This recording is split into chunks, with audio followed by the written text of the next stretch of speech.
କ୍ଷୁଦ୍ର ଗଳ୍ପ ବିତ୍ତର କରାମତି। ଲେଖକ ଶ୍ରୀ ମନୋଜ ଦାସ। ବାପା ପୁଅ ବଣ ଅତିକ୍ରମ କରୁଥିଲେ। ଦୁଇ ପ୍ରହର। ଗୋଟାଏ ଗଛ ତଳେ ଦୁହେଁ ବିଶ୍ରାମ ନେଲେ। ପୁଅଟି ଅତି ଛୋଟ। ସେ ଗୋଟାଏ ମୁଦ୍ରା ଧରି ଖେଳୁଥାଏ। ଶୂନ୍ୟକୁ ଫୋପାଡ଼ି ଦେଇ ତାକୁ ଧରୁଥାଏ ତ ପୁଣି ତାକୁ ଗଡ଼େଇ ଦେଇ ଦୌଡ଼ି ଯାଇ ମାଡ଼ି ବସୁଥାଏ। ଦେଖ ପୁଅ, ସେଟା ଖେଳନା ନୁହେଁ, ସେଟା ଟଙ୍କା। ତାର କରାମତି ବହୁତ। ବାପା ପୁଅକୁ ସତର୍କ କରିଦେଲେ। କଣ କରାମତି ବାପା? ଆରେ ପୁଅ, ଟଙ୍କା ଦ୍ୱାରା ହୋଇପାରେ ଅସାଧ୍ୟ ସାଧନ। ଟଙ୍କା ଦ୍ୱାରା କରାଯାଇପାରେ ରାଜ୍ୟ ଜୟ। ଯାହାକୁ ମନ ତାକୁ ବଶ କରାଯାଇପାରେ। ଯାବତୀୟ ସୁଖ ସମ୍ଭୋଗ ସମ୍ଭବର ହୁଏ। କଣ ନ ହୁଏ? ପୁଅ ଟଙ୍କାଟି ହାତ ମୁଠା ରଖି ଶୋଇପଡ଼ିଲା। ବାପାକୁ ମଧ୍ୟ ଛାଇ ନିଦ ଆସିଗଲା। ଘଡ଼ିଏ ପରେ ଦୁହେଁ ଉଠିବା ବେଳକୁ ପିଲା ହାତରୁ ମୁଦ୍ରାଟି ତଳେ ପଡ଼ି ଯାଇଥାଏ। ବାପାର ବି ଆଉ ସେ କଥା ମନେ ନଥାଏ। ଗଛ କୋଟର ଭିତରୁ ଦୁହିଁଙ୍କ କଥାବାର୍ତ୍ତା ଶୁଣୁଥିଲା ଏକ ଶୃଗାଳ ଶାବକ। ସେ ଡେଇଁ ପଡ଼ି ମୁଦ୍ରାଟି ଉଠାଇ ନେଇ ବହେ ନାଚିଗଲା। ମଣିଷମାନେ କରିତ୍କର୍ମା ବୋଲି ଅରଣ୍ୟର ବରିଷ୍ଠ ପଶୁପକ୍ଷୀ ମାନଙ୍କ କଥାବାର୍ତ୍ତା ଓ ଆଳାପ ଆଲୋଚନାରୁ ସେ ଜାଣିଥିଲା କେଉଁ ଶକ୍ତି ବଳରେ ସେମାନେ କରିତ୍କର୍ମା। ବର୍ତ୍ତମାନ ସେ ରହସ୍ୟ ଟିକକ ଭେଦ କଲା।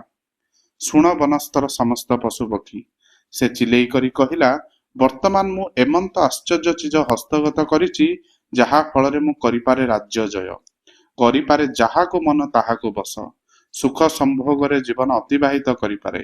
ବରଂ ତମେମାନେ ପ୍ରଶ୍ନ କରିପାର ମୁଁ ନ କରିପାରେ କଣ? ଶୃଗାଳ ଶାବକର ସେହିଭଳି ଅପ୍ରତ୍ୟାଶିତ ଆସ୍ଫାଳନରେ ଆକୃଷ୍ଟ ହୋଇ ସେଠାରେ ସମବେତ ହେଲେ ନାନାଦି ଜନ୍ତୁ ଜାନୁଆର। ଶୃଗାଳ, ଗୟଳ, ଗଣ୍ଡାର, ହରିଣ, ଠେକୁଆ ପ୍ରମୁଖ। ବୃକ୍ଷରାଜିର ଶାଖା ପ୍ରଶାଖା ଉପରେ ଠୁଳ ହେଲେ ଆସି ଘର ଚଟିଆଠୁ ଆରମ୍ଭ କରି ଗୃଦାଦ୍ରି ପର୍ଯ୍ୟନ୍ତ ପକ୍ଷୀମାନେ। ସମସ୍ତଙ୍କୁ ବିସ୍ମିତ କରୁଥାଏ ଶୃଗାଳ ପୁତ୍ରର ନର୍ତ୍ତନ ଓ ଘୋଷଣା। ଶ୍ରୀମାନ, ତମେ ଯାହା କହୁଛ ସେଭଳି ଘୋଷଣା ଆମ ଅରଣ୍ୟର ଇତିହାସରେ କେହି କେବେ କରିଥିବାର ଜଣା ନାହିଁ। ଆମେ ବାସ୍ତବିକ ଆଚମ୍ବିତ, କହିଲା ଗୋଟେ କୋକିଶିଆଳି। ଏବେଠୁ ଆଚମ୍ବିତ? ରୁହ ରୁହ, ଆଚମ୍ବିତ ହେବା ପାଇଁ ବେଳ ଆସୁଛି।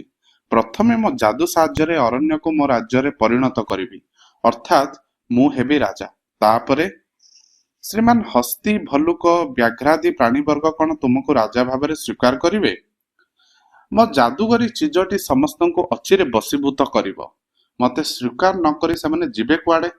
ସେତିକି ବେଳେ ଅଦୂରରେ ହାତୀଟିଏ ଝୁଲି ଝୁଲି ଆସୁଥିବାର ଦେଖାଗଲା।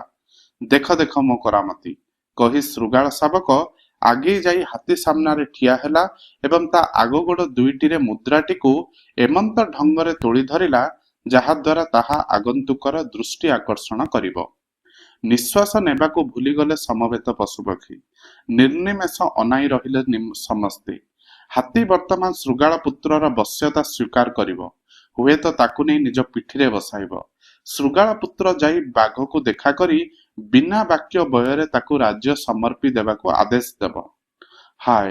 ହାତୀ କିନ୍ତୁ ନିର୍ବିକାର ଆଗକୁ ମାଡ଼ି ଆସି ଶୃଗାଳ ଶାବକକୁ ଶୁଣ୍ଢରେ ଟେକି ପାର୍ଶ୍ୱବର୍ତ୍ତୀ ଗୋଟେ ଗର୍ତ୍ତ ପ୍ରାୟ ସ୍ଥଳକୁ ଫୋପାଡ଼ି ଦେଇ ନିଜ ବାଟରେ ଚାଲିଗଲା। ମୁହୂର୍ତ୍ତକର ନୀରବତା ଅନ୍ତେ ସମବେତ ପଶୁପକ୍ଷୀ ଅଟ୍ଟହାସ୍ୟରେ ପ୍ରକମ୍ପିତ ହେଲା ଅରଣ୍ୟ। ଆଘାତ ଯୋଗୁ ନ ହେଲେ ବି ସେ ଅଟ୍ଟହାସ୍ୟ ମାଡ଼ରେ ମୂର୍ଚ୍ଛା ଗଲା ଶୃଗାଳ ଶାବକ। ଗୋଟାଏ ବରଗଛ ଉପରୁ ବୟୋବୃଦ୍ଧ ବାନରଟିଏ ସମସ୍ତଙ୍କ ଉଦ୍ଦେଶ୍ୟରେ କରି କହିଲା, ବିଚରା ଶୃଗାଳ ପିଲାଟିର ଓଲ୍ଲୁ ପଣିଆରେ ତମେମାନେ ଏମିତି ଆମୋଦିତ ହେଉଛ ସିନା, ମଣିଷମାନେ ହିଁ କିନ୍ତୁ ଅସଲ ଓଲ୍ଲୁ। ବହୁ ବର୍ଷ ଜନପଦ ମାନଙ୍କରେ ବିଚରଣ କରି ଦେଖିଛି, ସେମାନେ ବାସ୍ତବିକ ଟଙ୍କା ଦ୍ୱାରା ସବୁ ସମ୍ଭବ ଏମନ୍ତ ମୋହ ଦ୍ୱାରା ଅନ୍ଧ। ମୁଁ ଦେଖିଛି, ରାଜ୍ୟ ଚାଲିଗଲା ବେଳେ ଟଙ୍କା ତାହା ରକ୍ଷା କରିପାରେ ନାହିଁ। ଅପର୍ଯ୍ୟାପ୍ତ ଟଙ୍କା ଥିବା ସତ୍ତ୍ୱେ ମଣିଷ ବ୍ୟାଧିଗ୍ରସ୍ତ ହୁଏ ଏବଂ ଟଙ୍କା ତାକୁ ମୃତ୍ୟୁ ମୁହଁରୁ ଛଡ଼େଇ ନେଇପାରେ ନାହିଁ। ବିତ୍ତର କରାମତି ସମ୍ପର୍କରେ ମଣିଷର ଏ ଭ୍ରାନ୍ତ ଧାରଣା ଯଦି ଆମ ଅରଣ୍ୟ ଭିତରକୁ ସାମାନ୍ୟ ମାତ୍ରାରେ ପଶି ଆସିଥାଏ, ସେଥିରେ ଆମୋଦିତ ହେବାର କିଛି ନାହିଁ। ଏହାପରେ ଶୃଗାଳ ଶାବକର ଗର୍ଜନମାନଙ୍କୁ ମାଙ୍କଡ଼ ଶାବକଟିର ଚେତା ଫେରାଇ ଆଣିବାରେ ସହାୟତା କରିବାକୁ ଗଲା।